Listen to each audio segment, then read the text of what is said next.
లేత తోటకూర తినడానికి అరటిపళ్ళు, వండుకోవడానికి అరటికాయలు. హాయ్ అండి. Welcome back to my channel. Rythu Bazar నుంచి కూరగాయలు తీసుకొచ్చాను. చాలా తాజాగా ఉన్నాయి. చూసారు కదా! లేత బీరకాయలు వీటితో కర్రీ చేసుకుంటే చాలా బావుంటుంది. అలాగే వీటితో చెక్కిన తొక్కుతో కూడా నేను పచ్చడిని చేశాను. ఎవరికైనా ఇంట్రెస్ట్ ఉన్నట్లయితే ఆ బీరకాయ పచ్చడిని ఎలా చేయాలో డిస్క్రిప్షన్‌లో లింక్ ఇస్తాను. ఒకసారి చెక్ చేయండి. లేత చిక్కుడుకాయలు, టమాటాలు అలాగే బోడ కాకరకాయ. దీన్ని ఆకాకరకాయ అంటారు, బోడ కాకరకాయ అంటారు. ఇది శ్రావణ మాసంలోనే ఎక్కువగా వస్తూ ఉంటాయి. మార్కెట్‌కెళ్ళాం మర్చిపోకుండా వచ్చామంటే కొత్తిమీర, కరివేపాకు తెచ్చినట్టేనండి. ఇంకా పచ్చిమిరపకాయలు కూడా కంపల్సరీ తెచ్చుకోవాల్సిందే గదా! ఈ కూరగాయలని కూడా ఏ విధంగా స్టోర్ చేస్తానో ఈ వీడియోలో మీతో షేర్ చేసుకుంటానండి.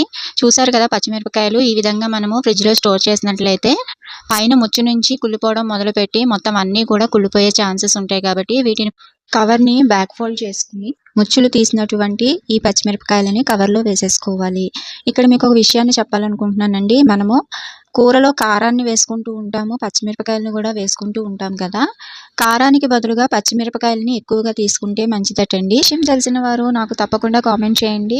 పదండి కరివేపాకును కూడా రెమ్మలు మొత్తం పూర్తిగా తీసేసుకొని ఒక ప్లేట్‌లో వేసుకొని పక్కన పెట్టేసుకుందాము.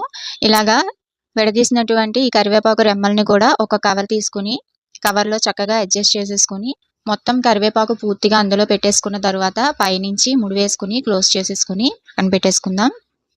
కొత్తిమీరని తీసుకొని కట్టెను ఒకసారి విప్పుకున్న తర్వాత అందులో ఏమైనా గడ్డి ఉన్నట్లయితే తీసేసుకొని చక్కగా చిన్న చిన్న ముక్కలుగా కట్ చేసేసుకొని ఒక ప్లేట్‌లోకి అయితే వేసేసుకోవాలి. ఈ విధంగా వేసుకోవడం వల్ల తడి ఏమైనా ఉంటే ఆరిపోతుంది. మనం ఏ డబ్బాలో అయితే స్టోర్ చేయాలనుకుంటున్నామో అలాంటి డబ్బాలోకి ఒక టిష్యూ పేపర్‌ని అడుగున పెట్టుకోవాలి. ఈ విధంగా పెట్టుకున్నట్లయితే కొత్తిమీరలో ఇంకా ఏమైనా తడి ఉన్నట్లయితే ఆ తడిని కూడా అది పీల్చేసుకుంటుంది. కొత్తిమీరకి కొద్దిగా తడి తగిలినా వెంటనే పాడైపోతూ ఉంటుంది. కాబట్టి ఈ విధంగా టిష్యూ పేపర్‌ని అడుగున పెట్టుకోవడం వల్ల ఎక్కువ కాలం నిల్వ ఉంటుందన్నమాట. దీని మీద మూత పెట్టేసుకొని ఇవన్నీ కూడా ఫ్రిడ్జ్‌లో స్టోర్ చేసేసుకోవడమే. టమాటాలు మాత్రం ఫ్రిడ్జ్‌లో స్టోర్ చేయనండి నేను. బయటే పెడుతూ ఉంటాను.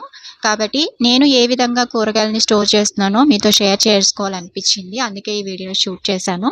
పదండి తోటకూర దగ్గరికెళ్ళిపోదాము. అదిగో వచ్చేసాడు మా చిన్నోడు. బెల్లం ఎక్కడుంటే చీమలు అక్కడ ఉంటాయి అంటారు. అరటిపళ్ళు ఎక్కడుంటే మా చిన్నోడు అక్కడ ఉంటాడనమాట. ఇదండి ఈరోజు వీడియో. మీకు నచ్చితే లైక్ చేయండి. నా ఛానల్‌ని సబ్స్క్రైబ్ చేసుకోండి. మరొక వీడియోతో మళ్ళీ కలుద్దాం. Thank you for watching.